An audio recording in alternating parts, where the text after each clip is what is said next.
A continuación, Noticiero Telesucesos. Clasificación A. Apto para todo público. Un noticiero pensado para usted porque se lo merece. Nos acercamos a la realidad desde diferentes perspectivas. Noticiero Telesucesos. Primera parte del Noticiero Telesucesos, con las noticias más importantes del día.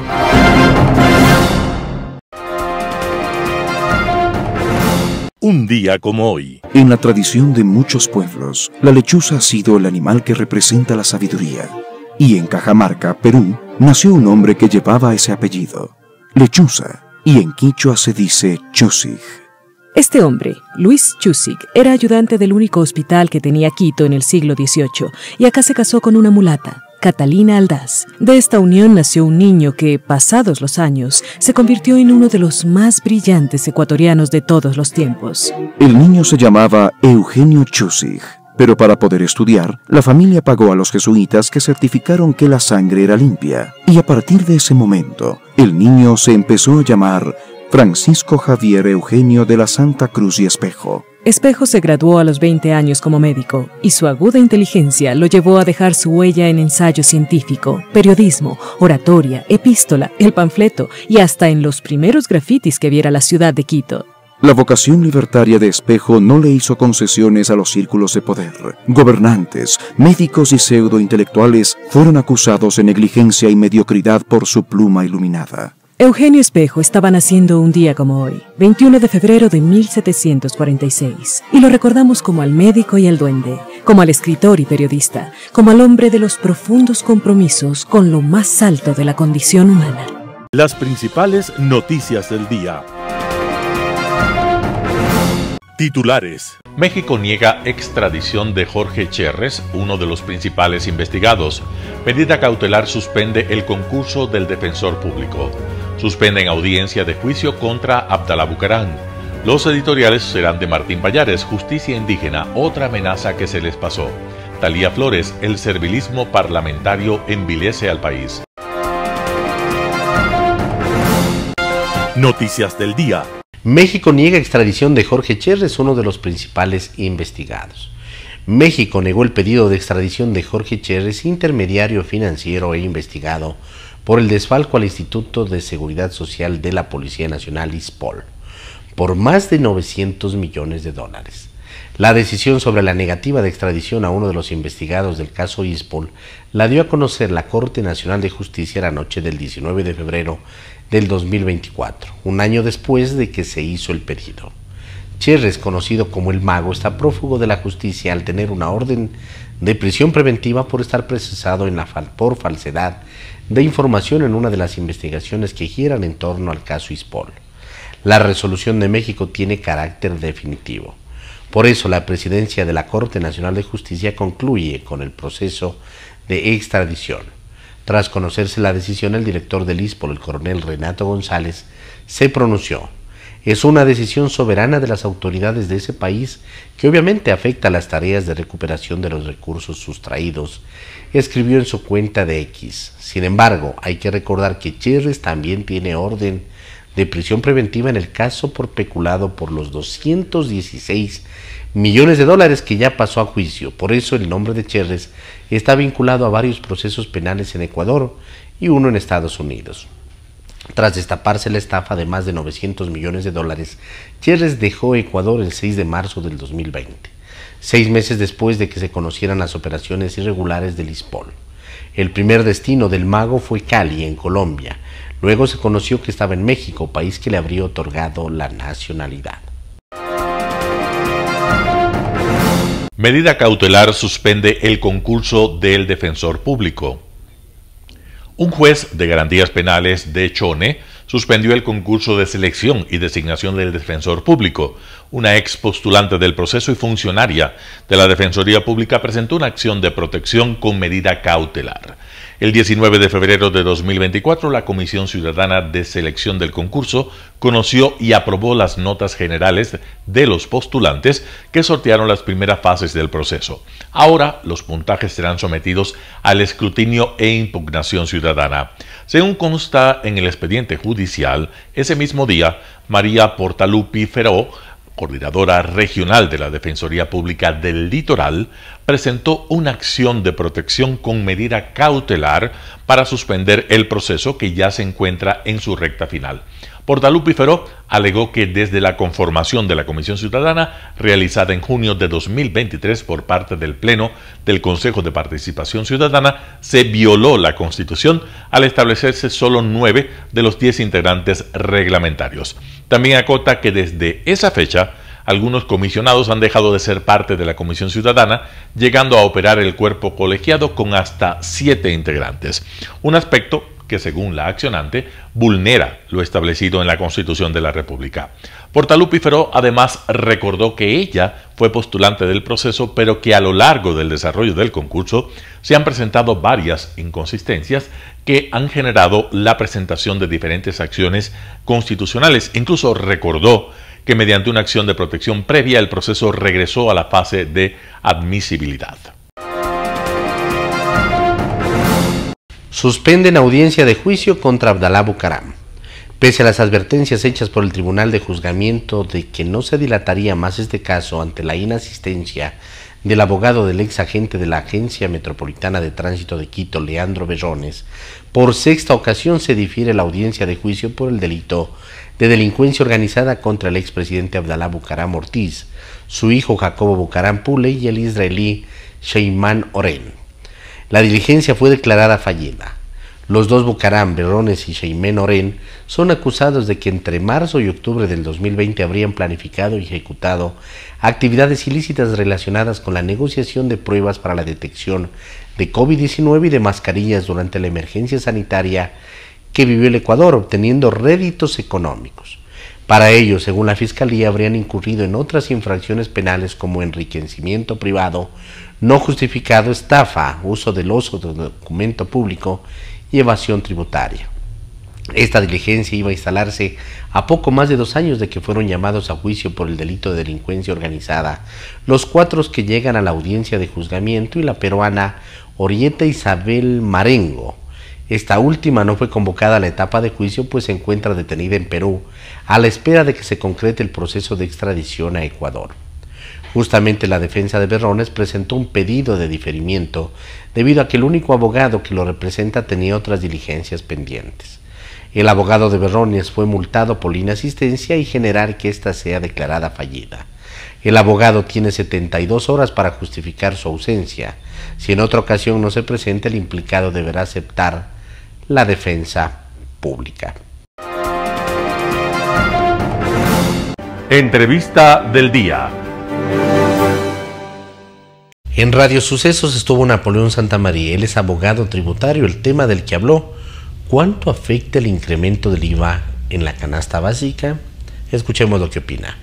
Para la claridad de todo el mundo, Napoleón, ¿los alimentos pueden subir con estas disposiciones que van a regir desde el 1 de abril? Mira, esta es una excelente pregunta, porque me he topado con los que me dicen, no, es que ahora como ya tengo que vender algunos productos alimenticios con IVA. A ver, y hay que aclarar, no ha cambiado la naturaleza jurídica del IVA en bienes y servicios, no ha cambiado. Es decir, la carne en estado natural no tenía IVA o tenía IVA tarifa cero y sigue teniendo tarifa cero. El arroz, la carne, la leche tienen tarifa cero y seguirán teniendo tarifa cero. No se ha cambiado ninguna naturaleza jurídica de ningún bien ni de ningún servicio en respecto a la tarifa. Y seguirá teniendo este carácter el 1 de abril y después. Y seguirá, muy buena precisión, Edgar, seguirá teniendo esa misma característica el 1 de abril y no cambiará a futuro hasta que venga una ley, si no sabemos si vendrá, que cambie esto, pero por lo pronto no habrá ningún caso. Ahora, ciertos productos alimenticios importados sí podrían subir, o sea, sí podrían tener el 3, el 15% porque sí pagan IVA. Mira, hemos hecho un ejemplo de transportar alimentos desde la ciudad de Riobamba a la ciudad de Quito. Y lo que hemos determinado es que el 23% del costo de esos alimentos podrían llegar a ser el transporte. Es decir, no es que se incrementa el 100%, no, apenas el 23%, que es el transporte. Uno. Dos, el transporte, no todos los servicios de transporte, ni los bienes que componen el servicio, están grabados con tarifa 12% de IVA. Es más, el propio servicio de transporte de carga está sujeto a tarifa cero. Entonces, la pregunta es, ¿y entonces por qué debería subir? Bueno, porque hay algunos componentes del servicio de transporte que está sujeto a tarifa cero que podría estar grabado a tarifa 12%. Los combustibles, por ejemplo, porque el diésel sí paga IVA, ¿verdad? Y eso es el combustible que utilizan los grandes camiones. La gasolina extra igualmente. Definitivamente, combustibles, lubricantes, baterías, llantas, sí, efectivamente. ¿Cuánto es los costos tarifa 12 del servicio de transporte que se podría incrementar? Más o menos el 60%. Resumen, estaría afecto a un incremento del IVA el 60% del 20% o del 23% que se incorpora de forma indirecta a los alimentos. Esto, en buen romance, ¿qué quiere decir? 1.5, 1.8 de inflación en su máxima expresión. Si antes una canasta de naranjas costaba $10, hoy lo que puede llegar a costar es 10.16 centavos adicionales. Es decir, una inflación mínima, un incremento absolutamente acorde a la realidad del Ecuador. Y otro tema, Edgar, tampoco la economía les va a permitir a los vivísimos, ¿no? Si es que hay algún mal empresario, que sí, lastimosamente sí los hay en el Ecuador, que quiera aprovecharse de esto para subir los precios, déjenme decirles que la economía no lo permite. Te doy una mala noticia, mi querido, que contigo siempre hablamos el año anterior y ahora te lo doy.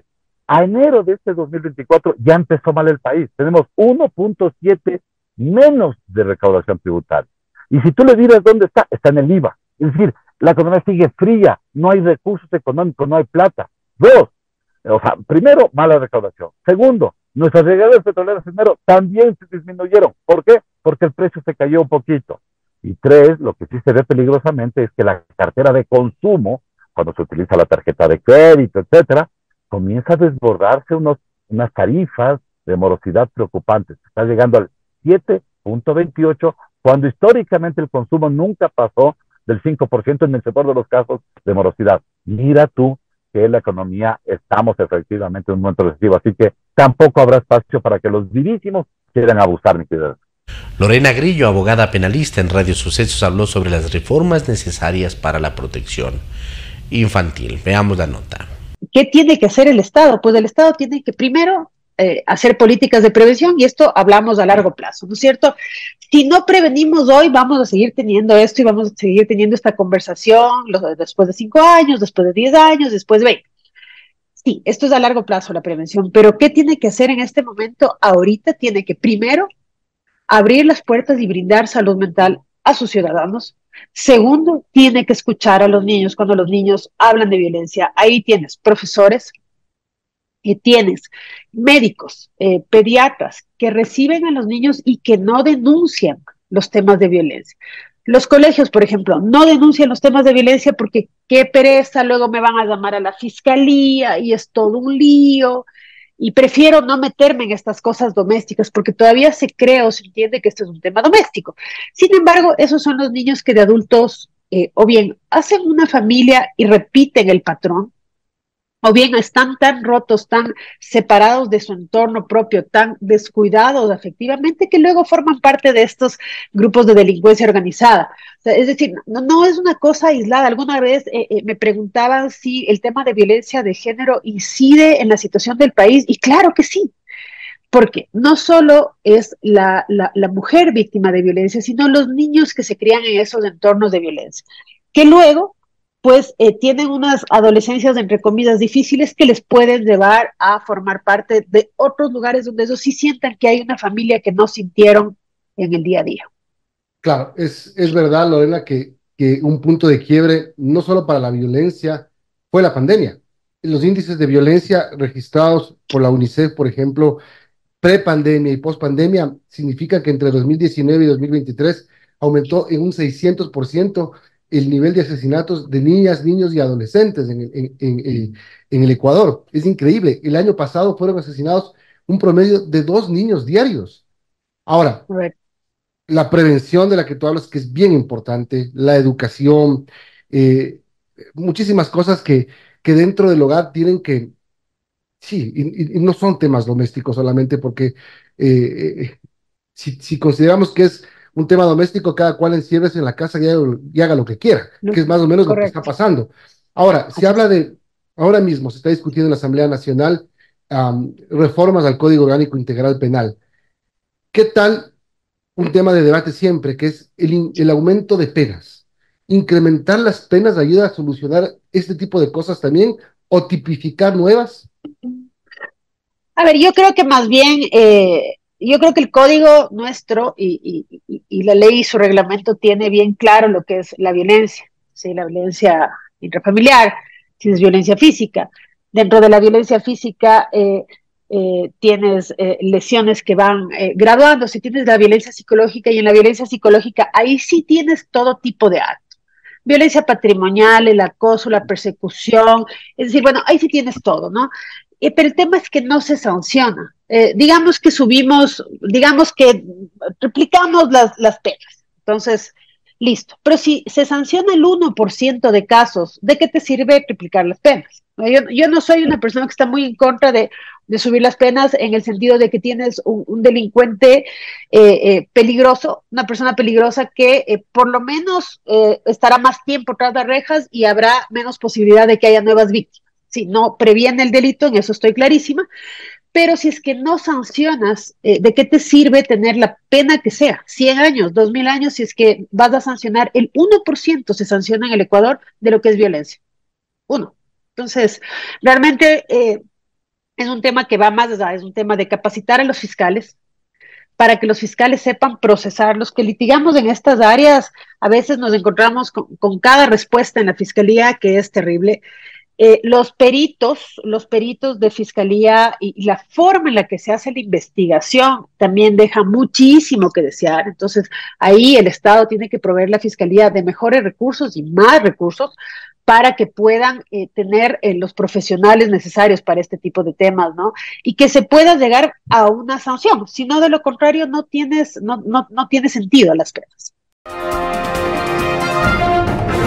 En Impacto Informativo, Fausto Ortiz, exministro de Finanzas, habla sobre el presupuesto del gobierno y las necesidades de financiamiento. Escuchemos qué es lo que dijo. Son dos cosas en el tema de financiamiento, ¿no? Lo que es el financiamiento bruto y el financiamiento neto. El financiamiento bruto es el déficit fiscal más las amortizaciones de deuda. Esa es la definición, la necesidad de financiamiento bruto. Y la neta es la del déficit fiscal puramente. ¿Y por qué es neto y bruto? Es que si yo debo plata en $1.000 para pagar deuda y tomo $1.000 en nueva deuda, cuando la pago, la deuda no se incrementa. Entonces, la deuda se incrementa cuando pago el déficit fiscal. Entonces, el incremento de deuda es solamente el tema del déficit fiscal, pero sí necesito conseguir plata para el déficit y para la amortización. Entonces, el déficit fiscal, según el gobierno, es de $10.000 billones. No, el déficit fiscal debe estar alrededor de $6.000 millones. Ese es el déficit fiscal. Y el gobierno seguramente le agrega unos $4.000 millones de amortización de deuda. Entonces, cuando dan el dato, lo mismo, ¿no? Son dos cosas diferentes. Son dos cosas diferentes, ¿no? El déficit fiscal es 6.000 más la amortización de deuda de 4.000, digamos que ahí están $10.000 millones. Esa es la necesidad bruta de financiamiento. Pero a esa cifra, para partir de base de ese dato oficial del gobierno, yo le agrego los $4.000 millones del atraso, que es la deuda del año pasado, lo que no se pagó el año pasado, que hoy día es deuda. Ahí está proveedores, ahí está IES y otros. Y están los municipios, las prefecturas. Entonces ahí uno dice, $6.000 millones de déficit, más 4.000 de amortización, 14, más 4.000 de atrasos, ahí están $14.000 millones. 6, 4 y 4, $14.000 millones de dólares.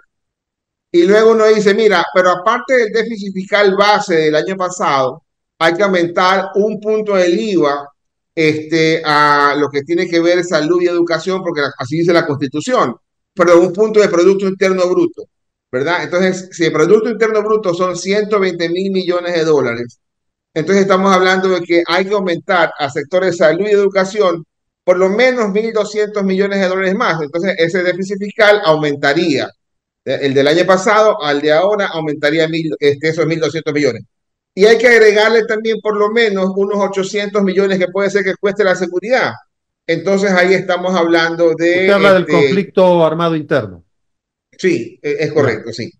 Entonces ahí uno va sumando y llega a 16.000 millones tenemos hasta ahorita. Así es. Y entonces de ahí, ¿qué ocurre? Por temas legales, si bien es cierto, el incremento del IVA se va a dar, los impuestos para los bancos y los impuestos para las empresas y el ISD se va a dar, pero eso va recién a quedar aprobado en marzo. Entonces, cuando la proforma sea enviada a la Asamblea el día de mañana, no pueden incorporar esos ingresos potenciales porque todavía no están aprobados en firme, porque todavía falta que pase el Ministerio de la Ley y no lo puede esté en el registro oficial, así es. Es correcto. Entonces, ¿qué es lo que va a ocurrir? Que ese déficit fiscal de 6.000 o 7.000 millones de dólares podría achicarse con esos ingresos netos nuevos que puedan ingresar y los ingresos que sí se pueden registrar hoy día son los que se aprobaron el año pasado, allá por noviembre y diciembre, que era las retenciones la autorretención de las grandes contribuyentes y también lo que tiene que ver con la remisión tributaria, ¿no? Que hoy uno podría decir que en esos dos hay unos 1.500 millones de ingresos adicionales, que de alguna forma también se compensan con el deseo del gobierno de hacer obra pública. Por lo tanto, en números redondos, hasta el final del año, uno podría decir el déficit fiscal podría quedar, ojalá, en 5.000 millones de dólares, y la amortización de deuda y atrasos en unos 8.000 millones de dólares, con lo cual bajamos esa necesidad de financiamiento total en el año de los 17.000 de arranque a unos 13.000 millones. Bueno, pero si bien usted ya ha delineado algunas formas de financiamiento, efectivamente lo que ya se aprobó por la Asamblea hace algunos días, que debe entrar en vigencia al parecer en 1 de abril, pero esos 13.000 millones, ¿de dónde el gobierno tendrá las fuentes de financiamiento? Se ha hablado muchísimo del endeudamiento externo. Tenemos un riesgo país alto todavía, si bien han bajado 600 puntos, estamos en los 1.526. Eso nos da como para poder traer recursos del extranjero. El riesgo país está alto, 1.500 puntos todavía siguen siendo altos. Quizás sirve para que la reducción sirve para el sector privado, para que pueda decir a alguien: quiero traer plata para un proyecto nuevo. Es mejor presentarlo en riesgo país de 1.500 puntos que un riesgo país de 2.000 puntos. Digamos, al sector privado le sirve esa baja más que al gobierno, porque el sector privado, ese nivel de riesgo país es comparable con la rentabilidad que un inversionista quisiera tener por un proyecto, y ese 1.500 sirve. Ojalá baje mucho más. Al gobierno no le sirve para nada, porque el gobierno no puede conseguir plata en deuda a niveles del 19-20%. Ojalá, el gobierno necesita que eso vaya a menos de 1.000 puntos, ojalá a 700 puntos, ojalá a 600 puntos, pero estamos bastante lejos de aquello. Quizás eso lo veremos allá por el año 2026. ¿Cómo se financia el déficit? Y es la parte, sacamos los 13.000 millones, ese es el tema. Claro, entonces es la parte complicada que a veces uno trata de sobresimplificarlo y no es muy bien recibido. Atraso paga atraso. Es decir, los 4.000 millones de dólares de atraso, a esos que quedaron vencidos el año pasado, se les paga todo en el año 2024 para que no estén ahorcados, y otros 4.000 millones más te puedes atrasar. Es decir, haces una bola de 4.000 millones, ojalá menos de 4.000 millones, pero dependiendo de la circunstancia, matas el atraso viejo y te quedas con algo de atraso nuevo, ojalá más pequeño. David, bienvenido, ¿cómo está? ¿Cuál es ese impacto en este caso de las exportaciones de banano a Rusia, que fueron suspendidas a principios de mes o fueron vetadas por un tema de una mosca jorobada llamada así, por parte de la Agencia de Regulación Fitosanitaria de Rusia, y que también salió como noticia el tema de los claveles. Ese no lo tenemos muy claro porque lo de bananos como que se llevó toda la atención. Bienvenido, cuéntenos un poquito. Ustedes han hecho un estudio respecto al impacto que se dio y que se viene dando a raíz de este tema. Exactamente. Buenos días, David. Muchísimas gracias por la invitación. Igual un saludo a toda la audiencia de Quito TV. Efectivamente, nosotros de Neoeconomics realizamos justamente un estudio relacionado a esta noticia que se desarrolló hace algunas semanas, en la que empezaron a aparecer sanciones de parte de Rusia hacia productos ecuatorianos. Y justamente esto generó mucha conmoción, digamos, en el mundo económico y sobre todo en ciertos sectores del país, considerando que Rusia es un importante socio comercial ecuatoriano. Y claro, pudimos ver que justamente quizás muy pegado a la decisión y a los comentarios del gobierno sobre qué hacer con el armamento bélico que Rusia vendió hace 30 años al Ecuador, nace estas sanciones quizás como una represalia justamente a esos comentarios del gobierno. Vemos que, por suerte, esto ya fue una noticia que ya se levantaron estas sanciones. Sin embargo, sí generó mucha conmoción, ya que pudo haber habido un impacto grande, digamos, en la economía nacional. Y justamente ese es el objetivo del estudio que realizamos, tratar de tener una identificación de cuál pudo haber sido el impacto de estas sanciones, si es que se las hubieran o se hubiera mantenido, y además cuáles eran los otros productos con los cuales Rusia podía castigarnos o de cierta manera entrar con este conflicto ya no armado, pero más bien económico, ¿no? Así es. Dentro del estudio, ¿qué es lo primero que ustedes hicieron? ¿Identificaron porcentajes, por ejemplo, de las exportaciones en determinados productos que van a Rusia? Lo acabas de decir hace un momento. Rusia es uno de los mayores socios comerciales de Ecuador. Eso fue lo primero que se hizo.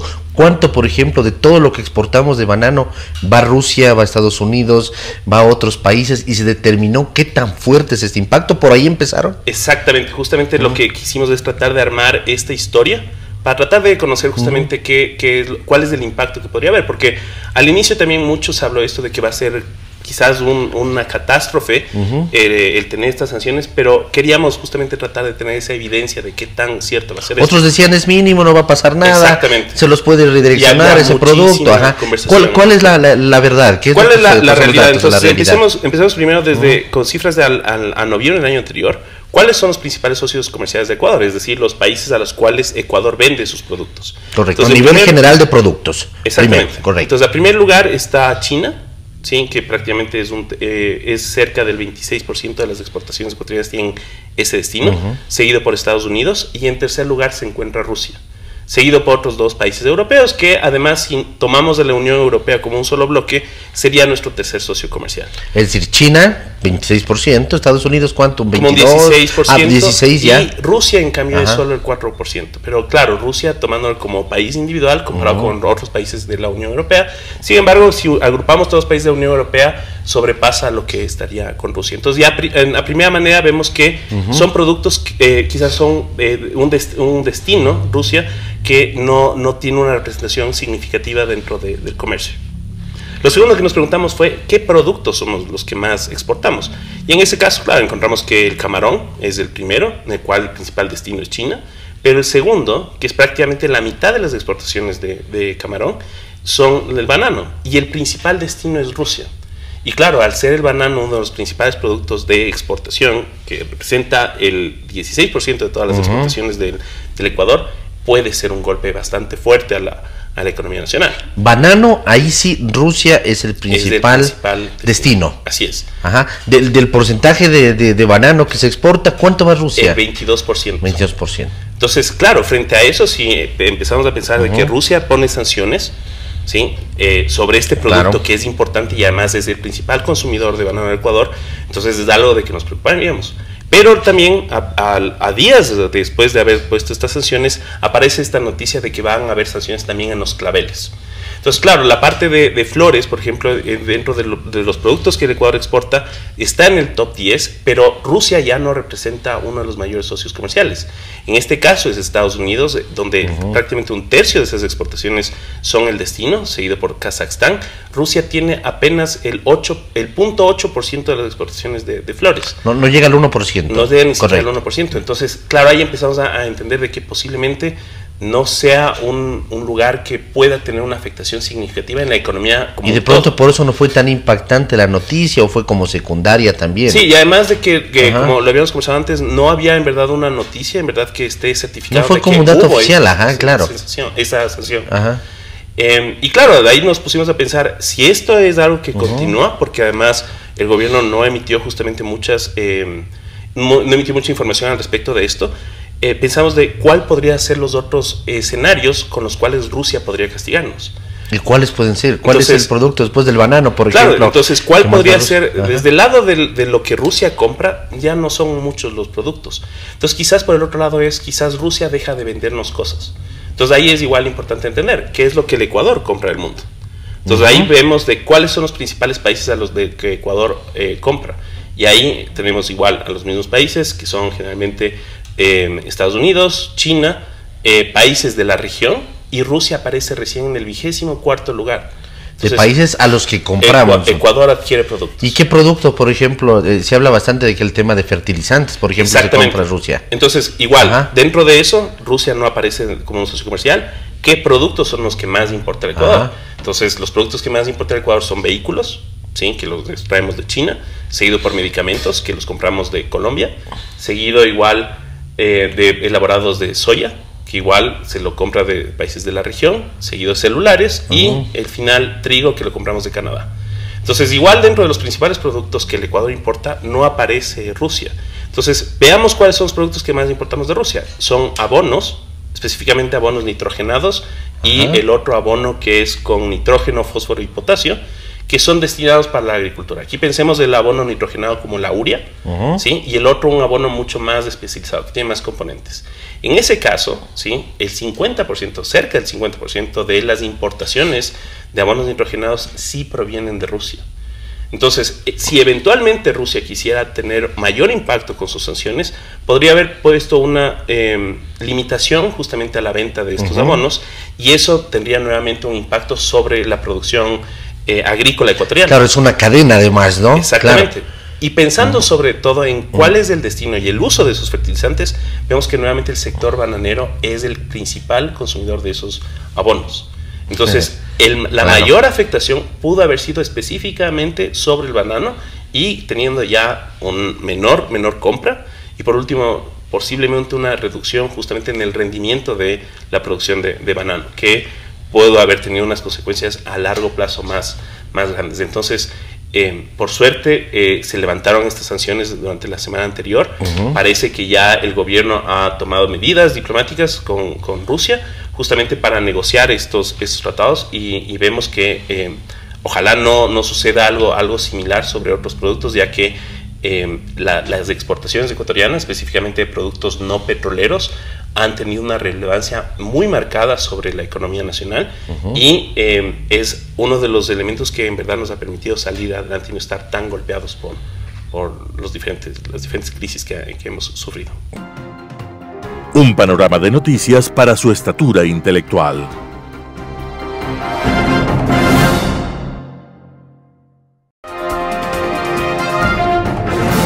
Editorial.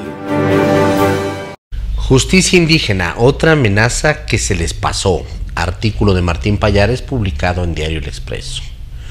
Que los dos representantes del nepotismo en la Comisión de Justicia de la Asamblea hayan aprobado, sin chistar y quedándose calladitos, un paquete de reformas al Código Orgánico Integral Penal, COIP, que lleve en sus entrañas de forma evidente la hoja de ruta para el retorno de Rafael Correa, puede ser hasta cierto punto entendible. Haber pactado en la Asamblea con un movimiento cuya única agenda es la impunidad de Correa es una señal demasiado potente para al menos sospechar que la impunidad de ese señor es parte del pacto. Pero que en ese paquete de reformas quienes dicen ser social cristianos hayan aceptado temas con los que históricamente su partido ha sido repelente es ya otra cosa. Y ahí brillan con luz intensa las reformas a la llamada justicia indígena. Lo que pretende la reforma básicamente es la rendición de la justicia estatal ante otra que en este caso es la indígena. Palabras más, palabras menos, la reforma plantea que si la llamada justicia indígena se ha pronunciado sobre un caso, este ya no podrá ser procesado por un juez ordinario. En otras palabras, si algún organismo que administre la justicia indígena se adelantó a procesar de acuerdo con sus normas o intereses a alguien a quien considere indígena y que cometió un crimen, podría quedar perfectamente amparado por las decisiones de dicha autoridad indígena. Es en definitiva la renuncia expresa del Estado a administrar y ejercer justicia sobre el territorio ecuatoriano. No es de sorprenderse, por ejemplo, que si un violador como el dirigente indígena Peter Calo es juzgado inmediatamente luego del cometimiento de su delito por un grupo de compañeros suyos, ya quede impune ante la justicia estatal. De aprobarse por esta reforma, que contó con la aprobación del nepotismo en la Comisión de Justicia, además se ordena a las autoridades de la justicia ordinaria, que son los únicos que ejercen jurisdicción penal por mandato de la Constitución, verifiquen antes la existencia de una resolución de la justicia indígena. Es decir, de una forma descarada, la justicia ordinaria debe subsumirse a otras sin ninguna otra consideración que no sea la posible existencia de una resolución, sin importar de qué tipo, de la justicia indígena.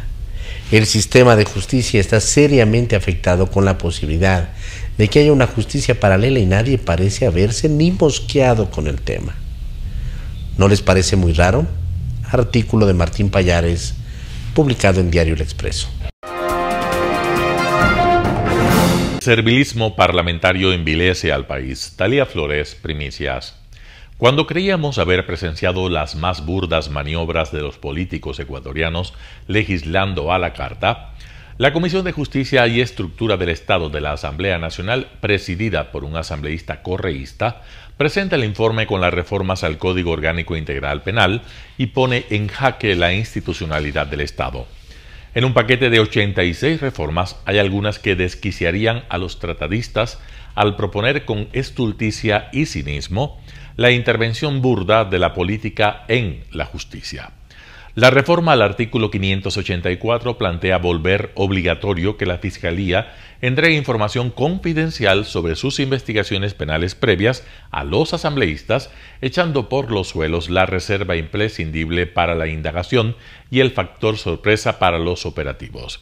Si esa reforma estuviese hoy en vigencia, los allanamientos por el caso Metástasis no se habrían ejecutado con éxito porque los involucrados habrían sido alertados por sus cercanos desde el legislativo sin necesidad de que el campana oficial tuiteara desde el extranjero. La impunidad se habría impuesto. 4 siglos atrás, en el discurso sobre la servidumbre voluntaria, Etienne de la Boétie, jurista y filósofo francés, se preguntaba: ¿cómo es posible que un hombre pueda subyugar a personas libres que abdican de su capacidad de decisión? La respuesta es que el sometimiento se produce por la necesidad de protección y de orden que necesitan las personas. El ser humano pierde la capacidad de crítica porque es mucho más fácil ser pasivo frente al que manda que resistir a la arbitrariedad. Ponerse en ridículo al proponer figuras que provocarían la impunidad en causas penales que ya cuentan con sentencias condenatorias ejecutoriadas solo para allanar el camino al retorno de su líder sentenciado y prófugo, contradice la razón natural de quien ha sido elegido por el pueblo para legislar en bien de la sociedad y en contra de la impunidad. Se trata de servilismo manifiesto porque, como decía la Boétie, el vínculo de dependencia es voluntario, ya que no se puede sostener que por el uso de la fuerza, sino por la persuasión que alimenta la obediencia, la servidumbre y la devoción voluntaria de las personas. La reforma al artículo 658 plantea una nueva causal para aplicar el recurso de revisión de una sentencia ejecutoriada que hoy se permite solo en casos excepcionales cuando exista prueba nueva desconocida por los jueces durante el proceso de juzgamiento. La propuesta pretende incluir informes y recomendaciones de organismos de derechos humanos de las Naciones Unidas que no son equiparables con una sentencia de la Corte Interamericana de Derechos Humanos como una causal adicional, lo que haría perder valor al sistema de justicia y a sus decisiones al irrespetar la institución de la cosa juzgada y abrir la posibilidad de que todo delincuente con sentencia ejecutoriada sea puesto en libertad. En realidad, una nueva instancia. Para acudir a la Corte Interamericana de Derechos Humanos, Correa tenía 6 meses a partir de cuando fue sentenciado, pero no lo hizo, a pesar de haber alardeado de que lo haría. Seguramente sus abogados le aconsejaron que mejor no. Hoy usa a sus legisladores y aliados, quienes en la sesión del Pleno de la Asamblea el jueves 15 de febrero escandalizaron al país, a pesar de que había sido alertado por las redes sociales y la Fiscalía General del Estado, que expresó su preocupación y rechazo ante el intento de desnaturalizar el sistema de justicia penal del Ecuador. En la disposición general, hablan de plazos para cumplir con las recomendaciones de los organismos de derechos humanos y de sanciones para fiscales y jueces que hayan intervenido en las investigaciones. Una aberración.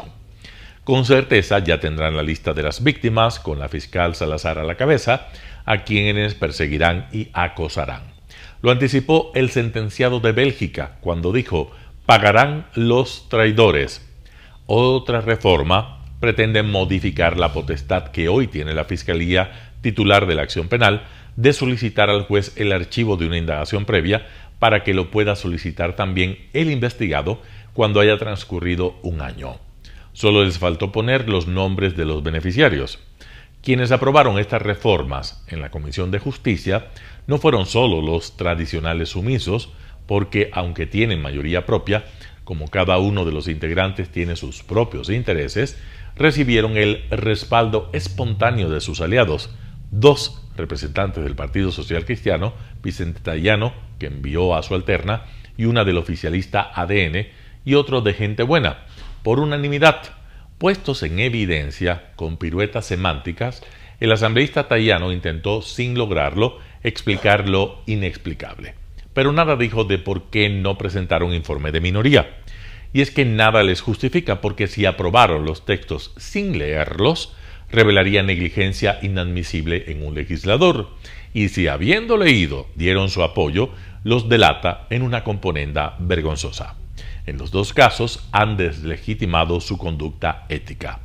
Todo comenzó cuando en noviembre de 2023, por efectos del pacto entre la Revolución Ciudadana, ADN y el Partido Social Cristiano, se entregó al correísmo la presidencia de 6 comisiones legislativas, entre ellas las de justicia, con mayoría propia, y se les advirtió que la agenda de impunidad estaba lista, pero fingieron que nada pasaría, porque ellos son bacanes, y la imagen y el destino del país les resbala. Hoy fingen amnesia. Lo mismo sucede cuando declaran apoyar a la fiscal Diana Salazar, pero con una conducta que raya en la esquizofrenia política, allanan con su voto el camino para enjuiciarla en la Asamblea. ¿Qué les pasa? Dice Lavoisier que el poder no se sustenta por la amenaza de las armas ni por las condiciones materiales de la existencia, sino que está basado en el libre sometimiento y en la aceptación del yugo que exige la renuncia a la libertad. Es la servidumbre, el servilismo parlamentario. Una vergüenza. Talía Flores, Primicias. Noticias internacionales. Descubren el que podría ser el objeto más brillante y también el lugar más violento del universo. Un grupo de astrónomos ha descubierto lo que podría ser el objeto más brillante del universo, un cuásar con un agujero negro que crece tan rápido que se traga el equivalente a un sol al día. Un cuásar es el núcleo activo y luminoso de una galaxia. El hallazgo se acaba de publicar en la revista Nature Astronomy. Se trata de un cuerpo celeste que brilla 500 billones de veces más que nuestro Sol. This outshines tens of thousands of galaxies just like the Milky Way. So this is 10,000 times brighter than our entire Milky Way. And the Milky Way is 100 billion stars. So this is one supermassive black hole versus 100 billion stars. El Observatorio Europeo Austral detectó el objeto durante un estudio del cielo en 1980, pero entonces se pensó que era una estrella. No fue identificado como un cuásar hasta el año pasado. Las últimas observaciones desde Australia y el desierto de Atacama en Chile lo confirman.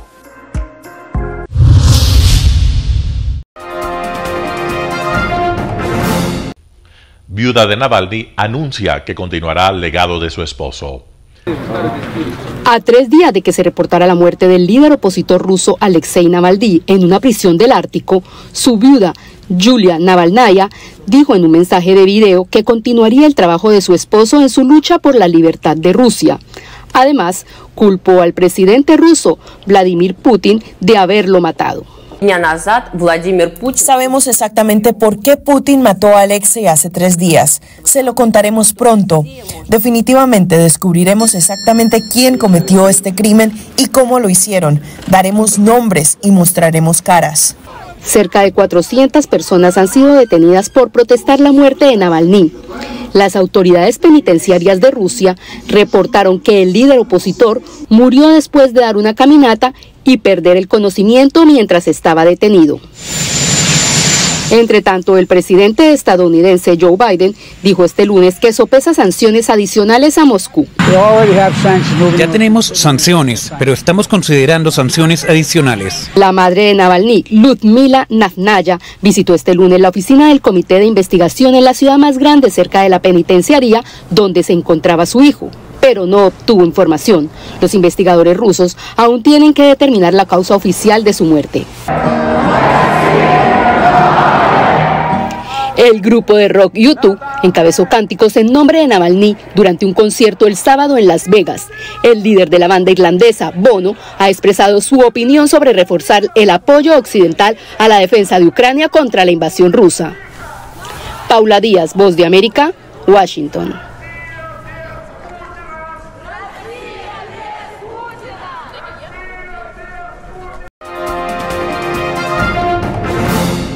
Uno de cada 4 niños está en riesgo de pobreza o exclusión social en la Unión Europea, según UNICEF. 1 de cada 4 niños está en riesgo de pobreza o exclusión social en la Unión Europea, según un reciente informe de UNICEF. El informe sitúa a España como el país de la Unión Europea con mayor tasa de pobreza infantil, aunque obtiene buenos resultados en los niveles de contaminación del aire. Según el informe, más de 11 millones de niños y jóvenes en toda la UE padecen algún problema de salud mental. Y señala además los riesgos por exposición a altos niveles de contaminación por pesticidas.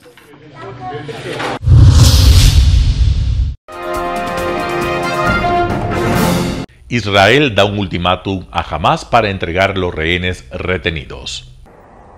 Israel amenazó con invadir Rafah en Gaza al comienzo de Ramadán, el 10 de marzo, si Hamás no devuelve a los rehenes restantes para entonces, a pesar de la presión internacional para proteger a los civiles palestinos que se refugian en la ciudad del sur, cuyas condiciones son cada día más desesperadas. Lo haremos de manera coordinada, facilitando la evacuación de civiles en diálogo con socios estadounidenses y egipcios y minimizando las víctimas civiles tanto como sea posible. Ante la falta de un acuerdo en el Cairo sobre un posible alto al fuego, Estados Unidos y otros gobiernos, así como las Naciones Unidas, han hecho llamados cada vez más urgentes a Israel para que suspenda su planeada ofensiva sobre Rafah, llamados que el primer ministro Benjamin Netanyahu rechaza. Quien nos diga que no operamos en Rafah nos dice que perdamos la guerra. No le echaré una mano. Entre tanto, la Corte Internacional de Justicia comenzó a escuchar argumentos sobre la legalidad de la ocupación israelí de los territorios palestinos. Es la primera vez que se le pide a este tribunal una opinión consultiva sobre este tema controversial. La única solución compatible con el derecho internacional es que esta ocupación ilegal llegue a un fin inmediato, incondicional y total. No es negociable ni derogable. Las audiencias se centran en décadas de acciones israelíes en los territorios palestinos, incluida Cisjordania y Jerusalén Oriental, y es un argumento que ha cobrado urgencia en medio de la guerra más mortífera jamás vivida en Gaza. Una decisión podría tomar meses. El martes, el Consejo de Seguridad de la ONU votará sobre una iniciativa argelina para que el organismo de 15 miembros exija un alto al fuego humanitario inmediato en la guerra entre Israel y Hamás, una medida que Estados Unidos señaló que vetará. Jacopo Luzzi, Voz de América. Telesucesos Sports. Deportes, deportes, deportes. Todas las tardes, 4 horas de lunes a miércoles, de 14 a 17 horas. Los jueves y viernes, 6 horas, de 12 a 20 horas. Desde Arena Telesucesos, transmisiones en vivo, siempre Ecuavolley y luego Deportes para recordar. Todas las tardes deportes en Telesucesos Sports, bajo la dirección del arquitecto David López. La visión objetiva de quien vive el deporte. Sucesos deportivos, visión de un equipo de opinión joven de comunicadores. Telesucesos, llegamos con nuestra señal a los sectores populares de nuestra ciudad. Quienes no tienen televisión por suscripción atenderán nuestra señal sin costo en Canal 29 UHF Telesucesos. Siempre ecuatorianos, resaltamos nuestra identidad. El básquet, esgrima, tenis de mesa, taekwondo, box y muchos deportes más en Telesucesos Sport, sin costo desde la comodidad de su hogar en Telesucesos Canal 29. Arena Telesucesos es una importante y funcional edificación cubierta dispuesta para la práctica y desarrollo de eventos del Ecuavolley. La transmisión de Telesucesos se podrá sintonizar además a través de Claro TV Canal 43, TV Cable Canal 73 y en redes sociales Facebook Live Telesucesos Quito y YouTube Telesucesos HD. Si deseas asistir a los encuentros en vivo de Ecuavolley, comunícate con nosotros a los números de teléfono 2021-224 o al 0989-973-725. Ven con tu familia y amigos a vivir la emoción del Ecuavolley. Emoción sin límites los días jueves y viernes desde la comodidad de su hogar. Resaltamos nuestra identidad como ecuatorianos iniciando transmisiones en Telesucesos del Ecuavolley, que representa, luego del fútbol, el deporte más popular de nuestro país y el que practican los ecuatorianos residentes en muchos países del mundo. Nuestra señal será transmitida en directo por televisión abierta en la ciudad de Quito y a través de las redes sociales a todo el país, así que llegará a Estados Unidos, España e Italia, creando a través del Ecuavolley un nexo fraterno entre ecuatorianos y entre los inmigrantes de nuestro país. Anuncie en Telesucesos Sport y llegue con nosotros a lo más importante del deporte popular. Telesucesos, con sus transmisiones, jerarquizará esta práctica deportiva, convocando importantes competencias de Ecuavolley dentro y fuera del Ecuador. Llegando con deportes no atendidos por los medios de comunicación que han concentrado su acción en el fútbol. El tenis, box, golf, racquetball llegarán a su pantalla de televisión en tiempo real a través de Canal 29 UHF, competencias que podrán ser atendidas a través de Facebook, YouTube y vivir los encuentros deportivos en directo y en tiempo real.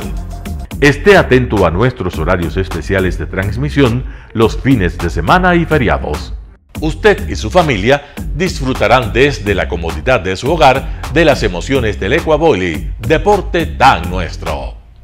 Somos inéditos y para ello disponemos de un escenario cubierto propio, Arena Telesucesos, desde donde transmitimos nuestros encuentros masculinos y femeninos de este deporte. Simple y gratuito. Llama a nuestros números de contacto 2021-224 o al 0989-973-725 y regístrate como invitado especial para nuestros eventos en vivo. Arena Telesucesos, el escenario cubierto para la práctica del deporte 100% ecuatoriano, el Ecuavolley. Telesucesos es un canal de televisión que incorpora a su programación manifestaciones culturales y deportivas que marcan la identidad de nuestro país. Consideramos que el Ecuavolley es una manifestación deportiva con partida de nacimiento popular y nombre propio ecuatoriano. Arena Telesucesos, funcional espacio cubierto para la práctica y desarrollo del deporte. Arena Telesucesos, el escenario para campeones. Arena Telesucesos atiende deportes de su preferencia: básquetbol, tenis de mesa, esgrima, taekwondo, fútbol sala, box, halterofilia. ¿Cómo llegar? Nuestras instalaciones se encuentran en el norte de la ciudad, en un sector de gran crecimiento y desarrollo urbano al que se accede a través de la vía E35, más conocida como la Avenida Panamericana Norte. Desde el centro comercial El Portal, a 2 kilómetros a la derecha, se encuentra la calle García Moreno, antiguo camino a Llano Grande, una arteria en la que se desarrollan dinámicos comercios. Junto al centro comercial Ciudad Alegría, a 100 metros, hemos llegado a nuestras instalaciones, Arena Telesucesos, la cancha del Ecuavoley. Por fin tiene usted un espacio de difusión de su deporte preferido. Telesucesos, el canal de televisión siempre inédito. El noticiero Telesucesos es retransmitido de lunes a viernes a las 7 horas por Radio Planeta Sur 106.1 FM de la ciudad de Loja. Noticiero Telesucesos.